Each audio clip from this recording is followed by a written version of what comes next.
तुम्हाला long drive आवडतं का? आणि ठाण्यापर्यंत तुम्ही गाडी चालवत आलायत का? मला लॉंग ड्राईव्ह फार आवडतं. मला ड्रायव्हिंग हे माझं पॅशन आहे. ठाणेकरांना माहीत नसेल पण मी ठाण्याहून पास होत असतो रात्री, मध्यरात्री 2 वाजता, 1:30 वाजता. खरं म्हटलं तर फडणवीस साहेब, तुमचं भाषण हे आमच्यासाठी कायम मेजवानी असते. परंतु तुमच्या आजच्या बोलण्याला आमच्या ठाण्याच्या मामलेदार मिसळीचा चटकदारपणा असणार आहे. परंतु सर, एक विनंती आहे की तुम्ही सावजी तडका पण देऊ शकता नागपूरचा. नक्की नक्की. ठाणे आपलं हबच आहे. ठाणे जिल्हा आणि रायगड जिल्हा हे 2 जिल्हे असे आहेत की ज्या ठिकाणी इन्व्हेस्टमेंट मॅग्नेट सारखे जगाचं जे काही GCCचं हब आहे हे बिटवीन ठाणे आणि पुणे या परिसरामध्ये आपल्याला तयार करायचं आहे.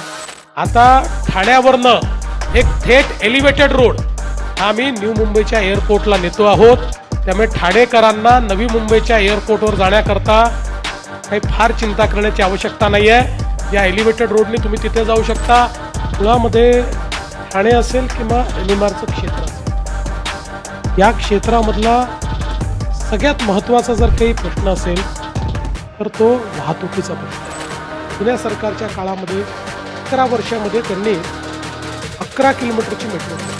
14 नंतर ज्यावेळेस माझ्याकडे कारभार आला त्यावेळी आपण 5 वर्षामध्ये 475 किलोमीटरच्या मेट्रोचं प्लॅनिंग केलं.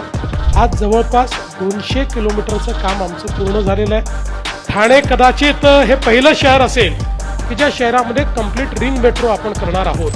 पुढच्या काळामध्ये या सगळ्या ज्या काही आपल्या लोकल ट्रेन आहेत यांना आपण मेट्रोसारखे बंद दरवाजाचे डबे तयार करतो.